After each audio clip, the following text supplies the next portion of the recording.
안녕하세요. 양지선한교회 김종태 목사입니다. 우리 다 같이 찬양을 드리시면서 3월 셋째 주일 예배를 하나님께 드리겠습니다. 영원한 하늘나라 보지의 하나님, 낮고 천한 인생까지 두루 살펴주시고 동해하는 심령을 소생시켜 주시니 찬양을 받으소서. 영광의 주 하나님, 사람 몸 입으시고 찾아오신 예수님, 하늘 영광 버리시고 죄인들을 구하려 부끄러운 십자가 우리 위해 지셨네. 영광을 받으소서. 구원의 주 하수님, 성도를 돌보시고 위로하는 주 성령, 우리 맘에 임하시어 진리 알게 하시고 갈구하는 심령에 충만하게 하시어 성결케 하옵소서. 보혜사 성령이여.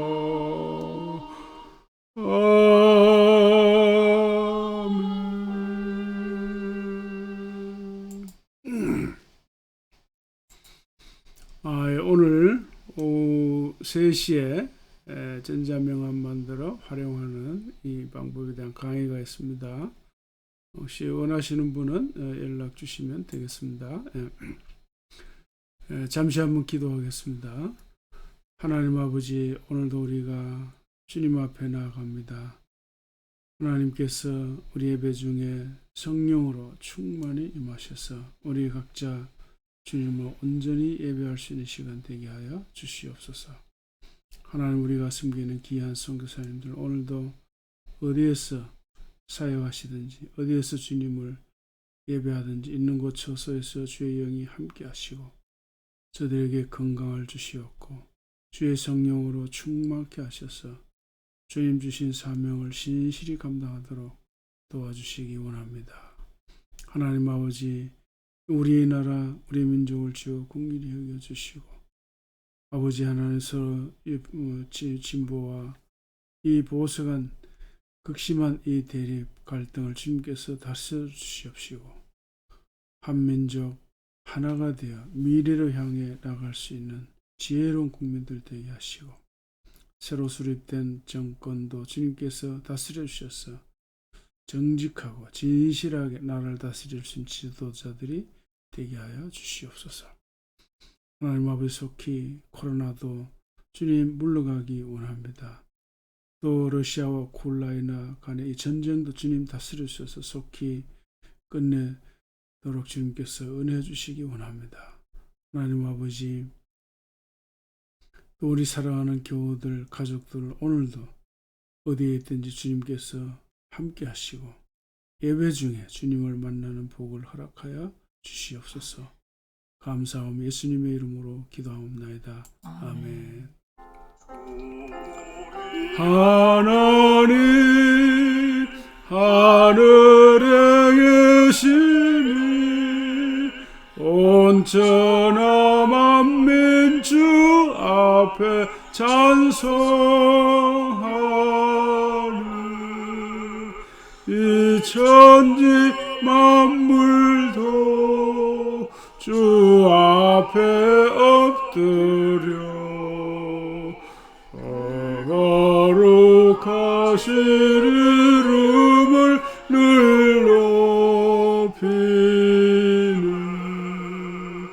주 언약하신 것 끝까지 지키는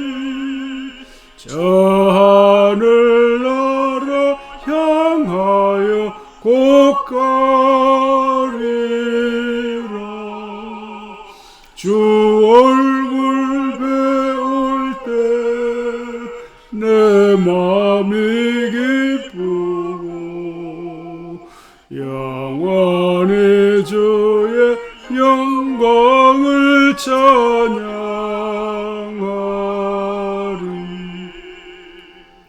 주의 왕 되신 주 하늘에 계시니 이 세상 죄악 이기신 구주 예수, 저 천군 천사들 정의하고서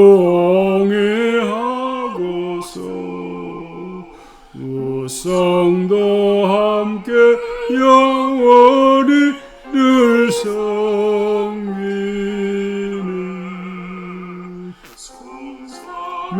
일체께 승리한 무리들 다 기쁜 소리 높여서 감사드려.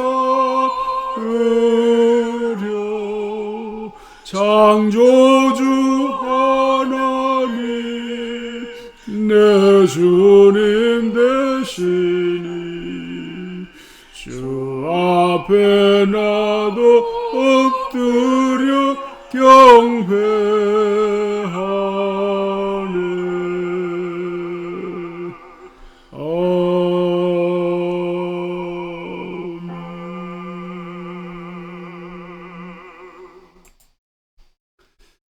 그가 사모하는 영혼에게 만족을 주시며 줄인 영혼에게 좋은 곳으로 채워주심이로다.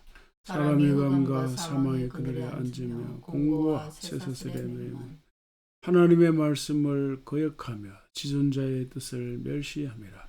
그러므로 그가 고통을 주 그들의 마음을 겸손하게 하셨으니 그들이 엎드러져도 돕는 자가 없었도다. 이에 그들이 그 환난 중에 여호와께 부르짖으며 그들의 고통에서 구원하시되 그 암과 사망의 그늘에서 인도하여 내시고 그들의 얽어맨 줄을 끊으셨도다. 여호와의 인자심과 인생에게 행하신 기적으로 말미암아 그를 찬송할지로다. 아멘. 나는 전능하신 아버지 하나님 천지의 창조주를 믿습니다. 나는 그의 유일하신 아들 우리 주 예수 그리스도를 믿습니다. 그는 성령으로 잉태되어 동정녀 마리아에게서 나시고 본디오 빌라도에게 고난을 받아 십자가에 못 박혀 죽으시고 장사된 지 사흘 만에 죽은 자 가운데서 다시 살아나셨으며 하늘에 오르시어 전능하신 아버지 하나님 우편에 앉아 계시다가 거기로부터 살아있는 자와 죽은 자를 심판하러 오십니다. 나는 성령을 믿으며 거룩한 공교회 성도의 교제와 죄를 용서받는 것과 몸의 부활과 영생을 믿습니다. 아멘. 오늘 장로님께서 출타 중이셔서 제가 잠시 한번 기도하겠습니다.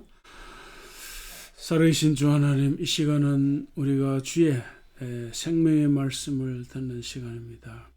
살아계신 주 하나님께서 우리 각자에게 주의 영으로 찾아오셔서 말씀을 들려주시고 깨우쳐주시고 이해하게 하여 주셔서 주의 말씀을 기쁨으로 즐거움으로 받아들일 수 있는 은혜를 허락하여 주시옵소서. 주의 말씀이 우리의 생각이 되게 하시고 주의 말씀이 우리의 사상이 되게 하시고 주의 말씀이 우리 삶의 길이요 빛이 되게 하셔서 말씀을 따라 사는 저희들 다 되게 하여 주시옵소서. 하나님 말씀이 우리를 바른 길로 인도하는 줄로 믿사옵나이다. 주의 말씀만이 우리를 축복의 길로 인도하시며 행복의 길로 인도해 주시는 것을 믿습니다.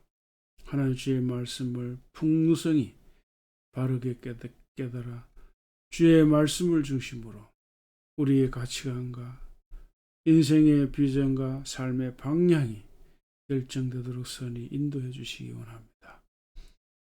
우리 주의 말씀 속에서 하나님의 큰 뜻을 온전히 깨닫고 그 뜻대로 살아가는 기쁨과 능력과 지혜를 허락하여 주시옵소서.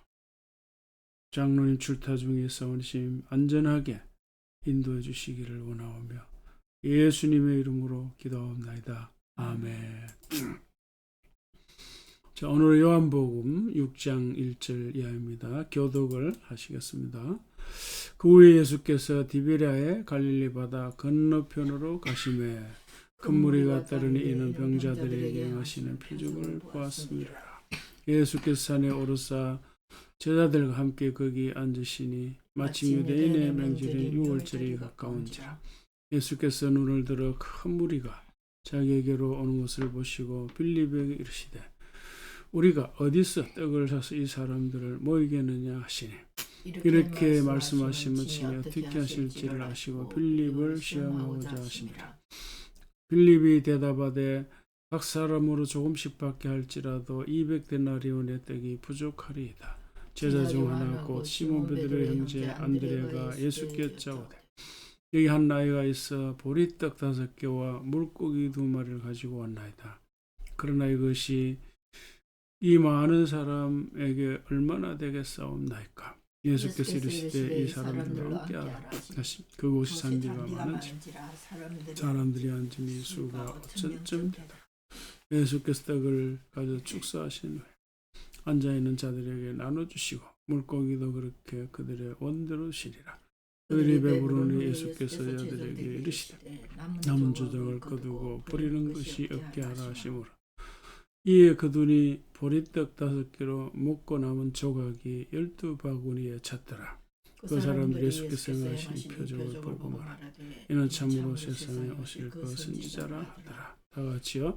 그러므로 예수께서 그들이 와서 자기를 억지로 붙들어 임금으로 삼으는 줄 아시고 다시 혼자 산으로 떠나가시니라. 아멘. 자, 오늘 설교 제목을 같이 한번 읽겠습니다. 나사렛 예수는 왜 임금됨을 피했을까? 네. 자, 오늘 본문의 내용은 오병이어 사건이죠. 우선 이 일이 언제 어디에서 일어났는지 확인하고 관련된 중요한 메시지를 찾아가도록 하겠습니다. 자, 오병이어 기적은 사복음서 기자들이 전부 다 이렇게 소개를 했는데 사복음서 기자 모두 갈릴리 호수 주변에서 오병이어 기적이 일어났다 하는 것을 언급합니다. 자, 오늘 본문에서만 확인하면 자 이렇습니다. 장소는 이제 디베랴 바다 건너편이라 이렇게 이제 표시했잖아요. 디베랴 바다 건너편은 바로 이제 여기입니다. 벳세다. 그래서 누가복음에서는 벳세다라고 지명을 구체적으로 명시를 했습니다. 근데 이제 마태, 마가, 누가복음에서는 빈들이다. 그러니까 벳세다 지역의 빈들이다. 뭐 이런 뜻이겠죠. 그리고 이제 마가는 푸른 잔디, 또 요한은 산이다. 이렇게 표현을 했습니다. 그래서 이제 요 사복음서의 기자의 이 장소에 관한 이 구체적인 표현, 요거는 이제 보는 관점에 따라 약간 다르게 표현할 수 있으니까 뭐 요런 차이는 큰 문제가 되지 않겠지요.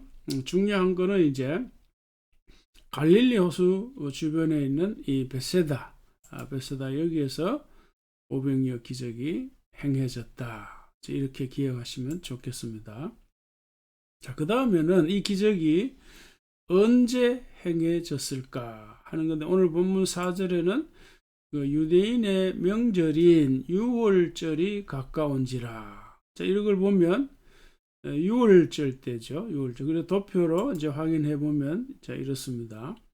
자, 예수님의 공생애 중에서 첫 번째 6월절에는 예루살렘에서 성전 청결 사건을 일으켰죠. 이제 두 번째는 이제 지난주에 본 대로 베데스다 연못 사건. 그리고 이제 오병이어 사건은 이제 세 번째 6월절에 일어난 일입니다.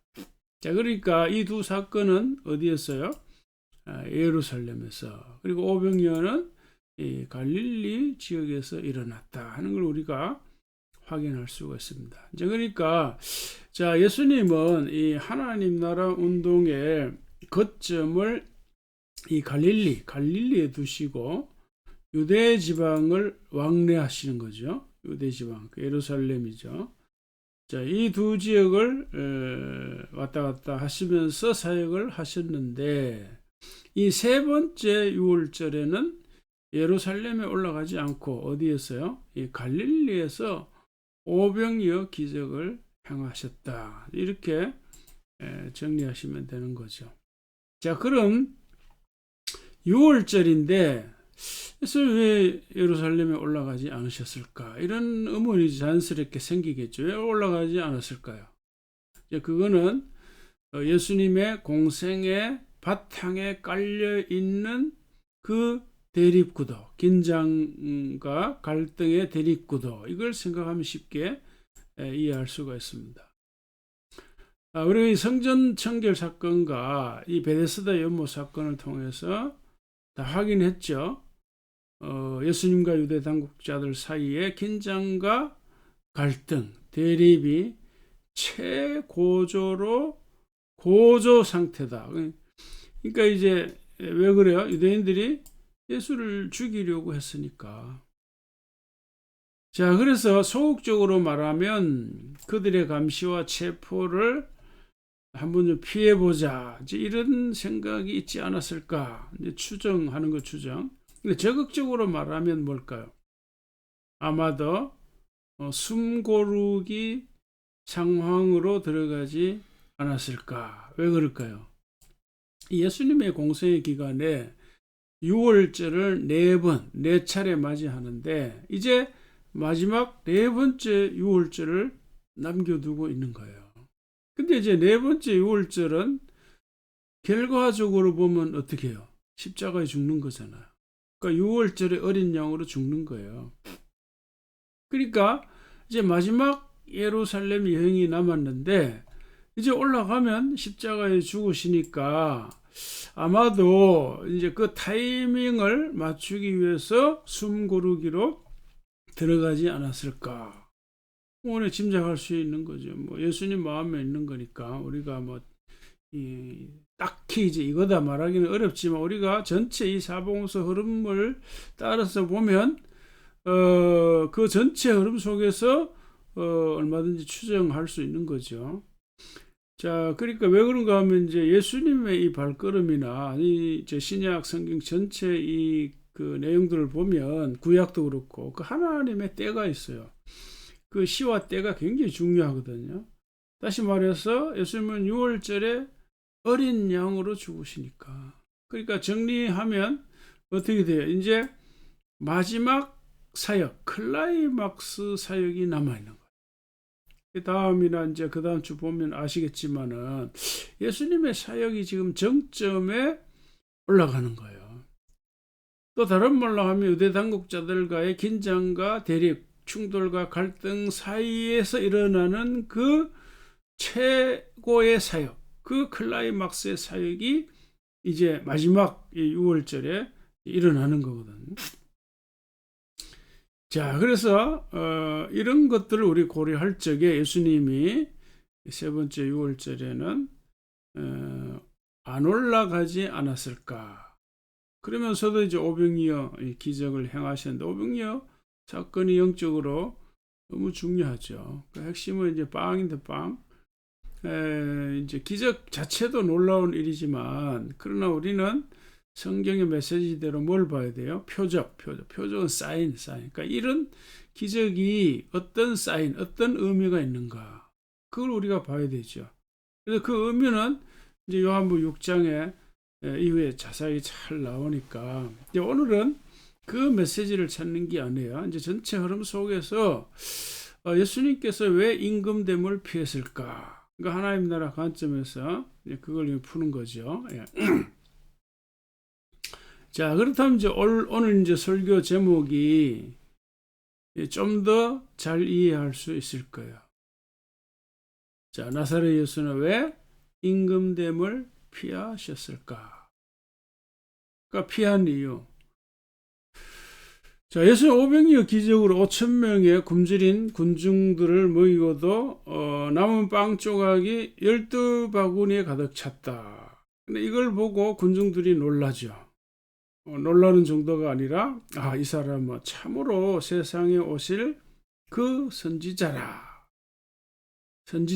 그러니까 이제 그 유대인들의 이제 관점으로 보면 이제 바로 메시아로 이 사람들이 확인하는 거죠. 나사렛 예수는 메시아다. 자, 그래서 군중들은 예수님을 나사렛 예수를 임금으로 삼으려고 했습니다. 그러나 예수는 그들을 떠나 다시 혼자 산으로 가셨다고 했습니다. 자, 여기서 우리가 한 가지 기억할 것은 나사렛 예수라고 하는 표현입니다. 저는 이제 의도적으로 이런 표현을 종종 사용하는데 그 이유는 뭔가 하면은 예수님도 우리와 똑같은 한 인간이다 라는 걸 상기시키기 위해서 그렇게 합니다. 예수님도 우리와 똑같은 인간이다. 그걸 우리가 기억을 해야 되는데, 물론 예수 하나님의 아들이죠. 메시아로 오셨지만, 그러나 그 모든 것은 하나님의 아들이든지 메시아든지 간에 이적을 행하든지 간에 그 모든 거는 나사렛 예수라는 인간이 그렇게 하는 거인가. 그걸 전제하는 거죠. 그게 아니면 기독교의 메시지는 성립할 수가 없어요. 기독교가 있을 수가 없는 거죠. 자, 그래서 우리가 이 상황에서 기억할 것은 왜 6월절인데 예루살렘에 올라가지 않으셨을까? 왜 임금됨을 피하셨을까? 이런 상황에서 우리가 한 인간인 나사렛 예수를 볼 수 있어야 돼요. 그러면 뭐가 보일까요? 두려움과 갈등입니다. 두려움과 갈등. 지속적으로 자기를 추격하고 자기를 감시하고 죽이려고 하는 유대 당국자들 앞에서 언제나 불안과 두려움이 있는 거죠. 누가 나를 스토킹한다고 해도 엄청난 스트레스와 불안, 두려움이 있을 텐데 죽이려고 한다. 그러면 이거는 얼마나 불안한 인간이니까. 백성들이 또 자기를 왕으로 추대하려고 하는 거죠. 자, 그런 현실에서는 또한 유혹이 있는 거죠. 유혹. 갈등이 있는 거예요. 그러나 예수님은 어떻게 하셨다고요? 이 모든 것을 뒤로 하고 다시 혼자 산으로 가셨다. 다시 이 말은 자주 어떤 혼자 산에 가셨다 하는 걸 이제 암시하는 거잖아요. 그러니까 이런 사건들이 있을 때마다 혼자 시간을 보낸다. 그런 말. 왜 그랬을까? 자, 그래서 이제 우리가 이 도표를 다시 보는 겁니다. 자, 아까도 잠시 말씀드렸지만 예수님 공생애 중에서 네 번 6월절을 맞이하는데 이 6월절에 4차례의 이 사이클 3년 6개월 동안에서 지속되는데 이런 흐름 속에서 뭘 봐야 된다고요? 그 바탕에 이 충돌과 갈등, 긴장과 대립이라고 하는 이런 구도, 이게 깔려 있는 거예요. 그러니까 이런 상황에서 예수는 뭘 생각할까? 그러니까 전체 우리가 사복음서를 예수의 생애를 보면서 짐작할 수 있는 거는 뭔가 하면은, 자, 이런 상황에서 오직 그 한 가지 일에 집중한 것이 있다고 한다면 자신의 정체성에서 나오는 사명감이다. 그러니까 일반적인 언어로 말하면 집중과 선택이에요. 그러니까 이것저것 갈등과 유혹이 많고 두려움이 많지만 그런 걸 다 뒤로 하고 혼자 산으로 가신 것은 아마 하나님 앞에서 홀로 생각해야 할 것이다. 홀로 기도할 것이다. 그런 뜻이겠죠. 자, 이 말을 다른 말로 하면 또 뭘까요? 성찰이에요. 성찰. 자신을 성찰하는 거예요. 시대를 잘 보고 본질에 자기가 누구이고 자기가 해야 될 일이 무엇인지 그 본질에 집중하기 위해서 그리하는 거죠. 그러니까 여기에서 우리가 붙잡을 수 있는 메시지가 있는데 그게 뭘까? 정리하면 자, 이렇게 되는 겁니다. 자, 가장 먼저는 예수님의 공생애 중에서 이 충돌과 갈등, 긴장과 대립이 이제 이걸 전제를 해야 돼요. 이거. 자, 여기에서 오는 두려움이 있는 두려움. 이런 것, 불안과 두려움, 긴장, 이런 것들이 언제나 그 마음 바탕에 깔려 있다 하는 걸 생각해야 됩니다. 이런 국가 권력이 나를 지속적으로 감시하고 추격하고 체포해서 죽이려고 한다. 얼마나 스트레스 쌓이고 불안한 일입니까? 전에 언젠가 운동권에 있던 사람의 얘기를 들었는데 이 사람이 바로 그 얘기를 하더라고요. 감시, 추격. 너무너무 불안하다는 거예요. 그러니까 모든 사람을 의심하게 된다는 거예요. 저 사람이 나를 감시하는 것이 아닐까? 누가 나를 뒤쫓는 것이 아닐까? 언제 어떻게 체포되는 것이 아닐까? 그 긴장이 계속 있는 거죠. 우리 당해보지 않은 우리 같은 사람들은 그 심정을 참 이해하기 어렵겠죠. 또 하나는 유혹. 한 인간으로서 어려운가, 이런 현실에 빠지면, 자, 그런 상황에서 군중들이 자기를 유혹하는 거죠. 왕이 되어달라고 요청하는 거예요. 요즘 말로 말하면 국민이 나를 부르는 거예요. 국민이 나를 불러. 얼마나 그 유혹이 크겠어요. 국민이 나를 불러내. 대통령이더라고. 이거보다 큰 유혹이 있을까요? 이번 대선도 그랬잖아요. 그러나 세상에서는 별로 능력도 없고 크게 신뢰할 만한 사람 것도 없는데 그런 후보자들이 막 우후죽순 다 나타나잖아요. 대통령 되겠다고. 그러나 예수는 능력도 있잖아요. 그죠? 말씀도 잘하시고 기적도 행하시고 말이죠. 필요함에 행하시고 군중들의 필요를 다 채우시고 요새로 말하면 경제 대통령 아닙니까? 다 해. 그래서 자기만 오케이 하면 왕이 될 수 있는데 이렇게 위협받는 상황에서는 어떻게 권력을 가지면 가장 안전하잖아요. 그걸 예수님 모르겠어요? 그러나 예수는 그 모든 걸 뒤로 하고 다시 혼자 산으로 가시니라. 다시 혼자 산으로 가시니라. 자, 여러분 왜 이렇게 예수님이 반응했을까요? 그거는 하나님과 자신과의 관계 문제예요. 뭔가 하나님 앞에 저희가 결단해야 될 것이 있어요. 그거는 바로 본질이에요, 본질. 예수가 왜 이 땅에 오셨을까? 예수가 누구인가? 나는 무엇을 해야 할 사람인가? 본질. 항상 우리가 문제 앞에서 붙잡아야 할 것은 본질이에요, 본질. 가장 중요한 게 뭐냐?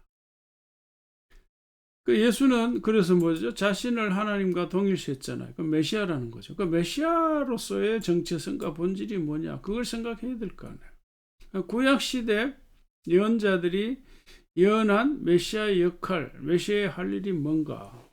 그걸 생각할 거 아닙니까? 그래서 그 정체성과 본질에 충실해야 할까? 아니면 군중들의 요구, 왕이 되어야 할까? 이런 갈등이 있을 거 아닙니까? 그리고 또 당국의 이런 위협, 언제 죽일지 이런 것을 또 피하고 싶기도 하고 말이죠. 그래서 혼자 산으로 가는 거야, 혼자 산으로. 이게 자기 힘으로 또 안 되니까, 인간. 본업의 본질에 충실하는 거야. 근데 본업 본질이 뭐죠? 그게 지금까지 해오던 일인데 하나님 나라를 전파하는 거야. 하나님 나라. 그 하나님 나라 전파하는 것은 근본적으로 뭐와 관련되어 있을까요?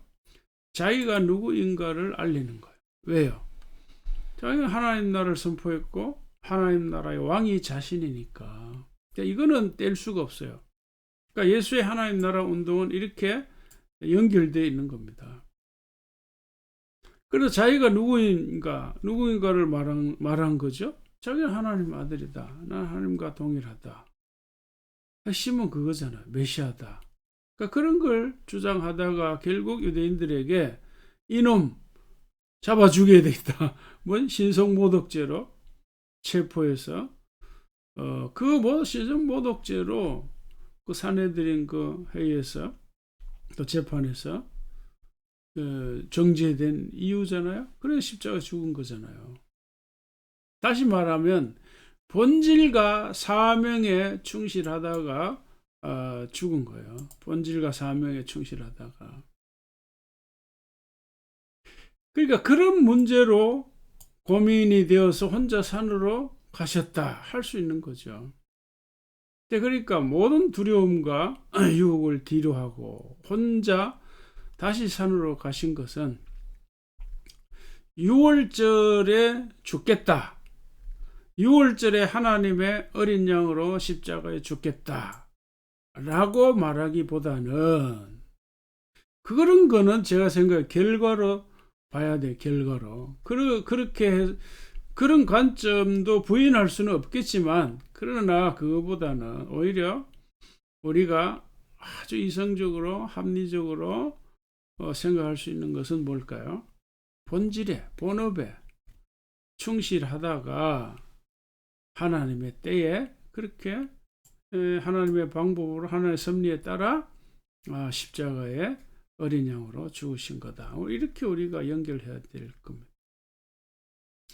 그러니까 그 본질에 충실할 건가 아니면 타협할 것인가 이런 유혹이 있을 거잖아요. 그리고 아까도 말씀드렸지만 다음 주나 그 다음 주에 보면은요 제가 오늘 드린 말씀을 이해를 할 거예요. 그러니까 꼭 어린 그 6월절에 맞추어서 죽겠다 그게 아니라 예수님 사역의 흐름을 보면 이상하게 그렇게 시간이 딱 이렇게 맞춰가는 거예요. 그런 걸 우리는 하나님의 섭리라고 말하는 거거든요. 예수는 한 인간으로서 자신의 사명과 본질의 본업에 충실하는 거예요. 그대로 계속 그 본질에 충실해 쭉 가다 보니까 이렇게 탁탁 이렇게 그냥 톱니바퀴 맞추듯이 그렇게 인생이 메시아 사역이 전개되는 거예요. 이 고민인 거죠. 엄청난 고민과 갈등. 그걸 다른 말로 하면 뭐예요? 성찰. 지난주에 제가 이제 속한 천무라고 하는 독서 모임이 있습니다. 그 독서 서평단에서 이은대 작가님이 이제 이런 얘기를 했어요. 겐샤이라고 하는 책이 있는데 이제 저도 이제 이 책을 다 읽었고 읽은 내용을 이제 블로그에 이제까지 다 올렸는데 이 책의 이제 107페이지에 보면 이런 말이 나와요. 사페레 베데라 이런 말이에요. 이건 이제 라틴어인데 방법을 안다 그리고 본다 이제 이런 뜻인데 이 말을 합해 놓은 거죠.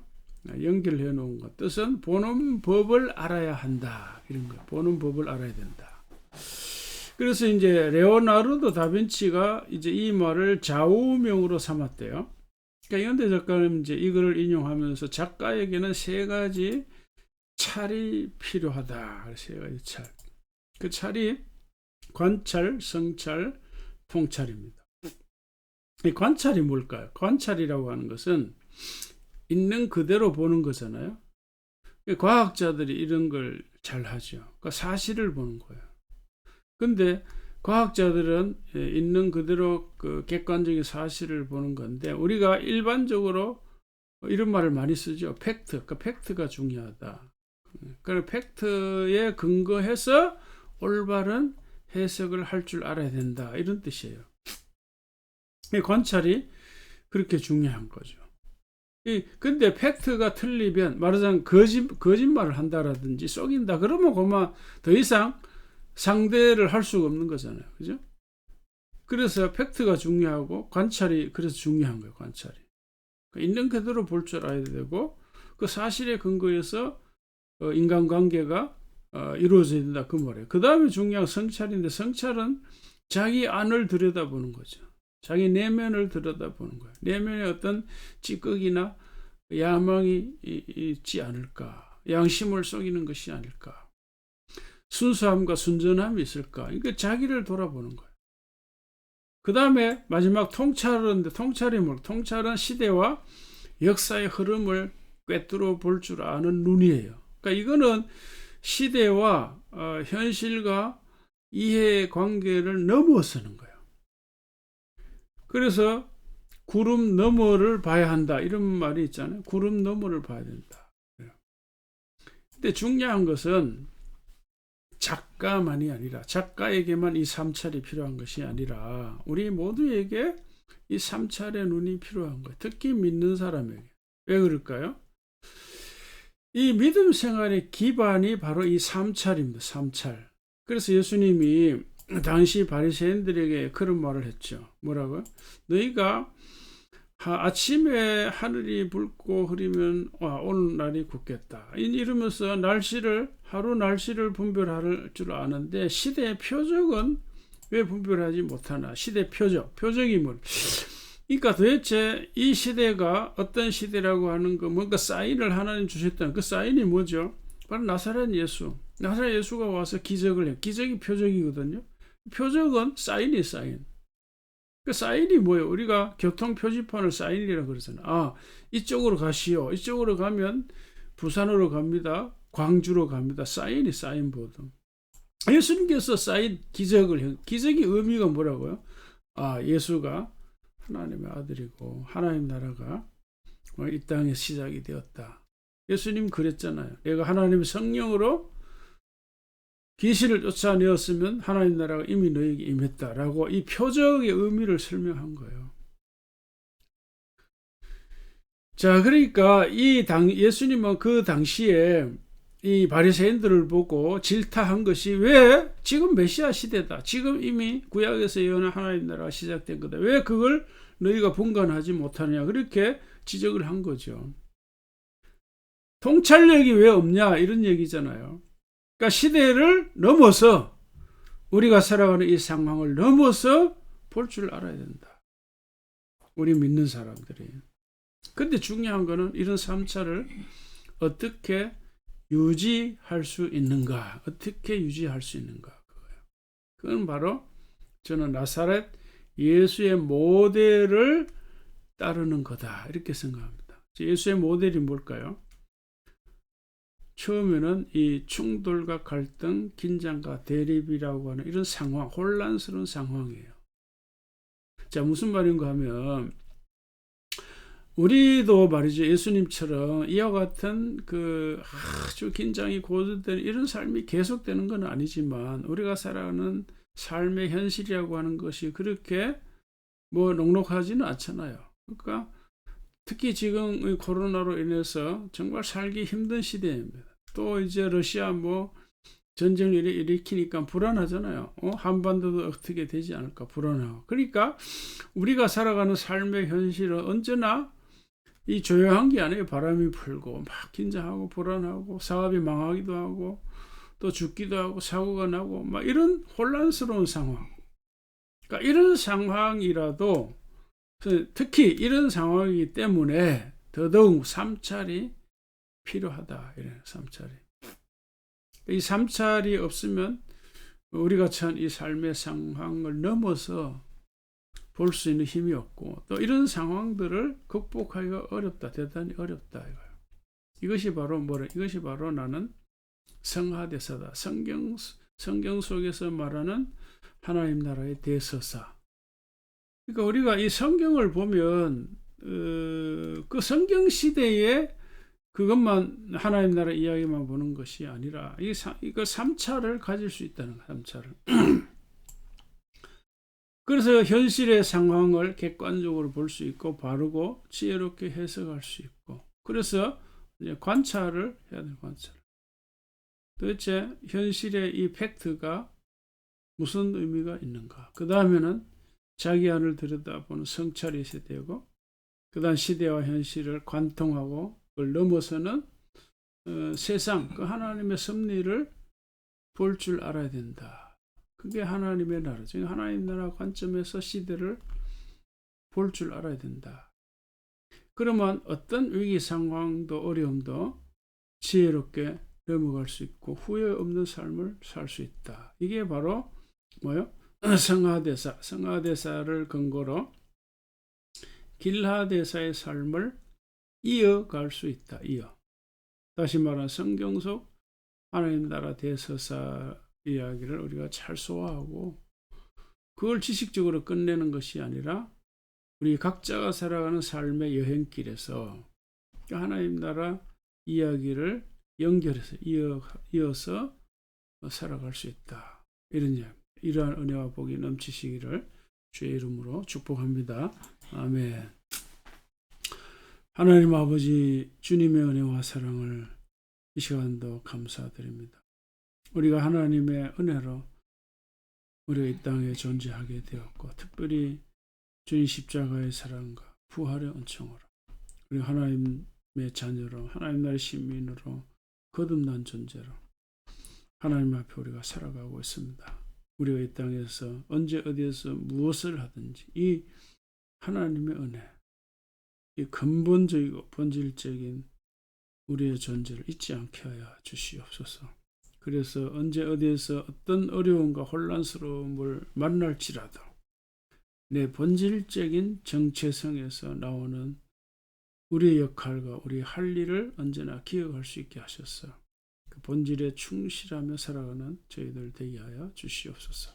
내가 지금 무엇을 해야 될지, 내가 지금 어디에 있어야 할지, 내가 지금 무엇을 우리가 붙잡아야 할지를 언제나 우리가 근본적으로 생각하고 거기 흔들리지 않도록 하나님께서 붙잡아 주시옵소서. 그래서 우리의 삶이 굳건하게 말씀의 기초 위에 설 수 있게 하여 주시옵소서. 우리 사랑하는 성도들의 하루하루의 삶을 이끌어 주시고 축복하시고 도와주시옵소서. 감사합니다. 예수님의 이름으로 기도하옵나이다. 아멘. 그것이 주께로부터 왔으니 이의 물을 주께 드리나이다.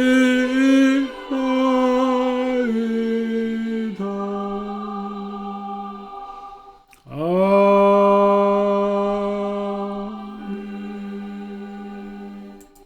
하나님 아버지, 오늘도 우리가 예배 중에 귀한 예물을 주님께 드립니다.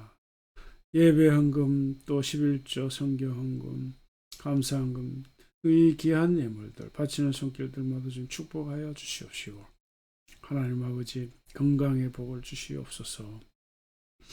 마음 평강의 복을 주시되 모든 관계, 하나님과 나와의 관계, 나와 이웃과의 관계, 나와 가족과의 관계, 나와 직장 사람들과의 관계, 내 주변의 모든 사람들과의 관계 속에서 원만한 인간관계를 이룰 수 있도록, 지혜로운 관계를 이룰 수 있도록 하나님께 축복해 주시기를 원합니다. 특별히 사업하고 또 직장생활에 있는 우리 청년들 기억하시고 믿음으로 온전히 살게 하여 주시옵시고, 하나님의 인도하심, 말씀의 이끄심을 따라 살아가는 저희들 다 되게 하여 주시옵소서.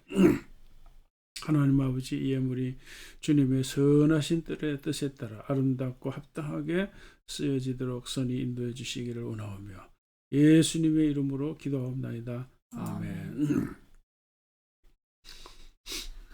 되신 우리 아버지여,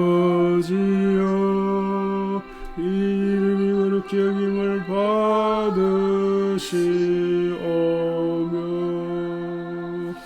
나라의 마으시며 뜻이 하늘에서 이룬 것 같이 땅에서도 이루어지이다. 오늘 우리에게 일용할 양식을 주옵시고,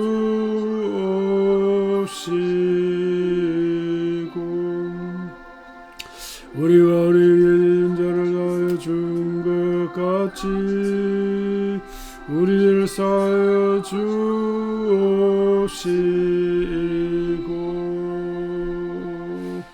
우리 시험 들게 하지 마옵시고 다만 악에서 구하옵소서.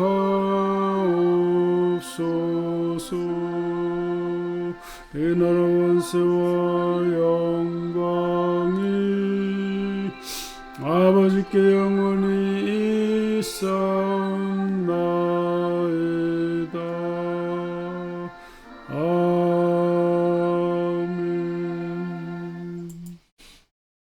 이제는 예수 그리스도의 은혜와 하나님 아버지의 영원하신 사랑과 성령님의 감화 감동 충만하심이 어떠한 갈등과 대립과 혼란과 어려움 속에서도 내가 누구인가를 기억하게 하시고 내가 무엇을 해야 될지 혼자 하나님 앞에서 다시 성찰하고 통찰해서 후회 없는 아름다운 삶을 살아가기를 원하는 주의 모든 성도들에게 이제로부터 영원히 함께 하시옵기를 주의 이름으로 축원하옵나이다. 아멘. 한 걸음 주 예수와 함께 날마다 우리 걸어가리. 아멘. 오늘도 여러분 주 안에서 주님과 함께 즐겁고 복된 날을 보내시기를 축복합니다. 아멘.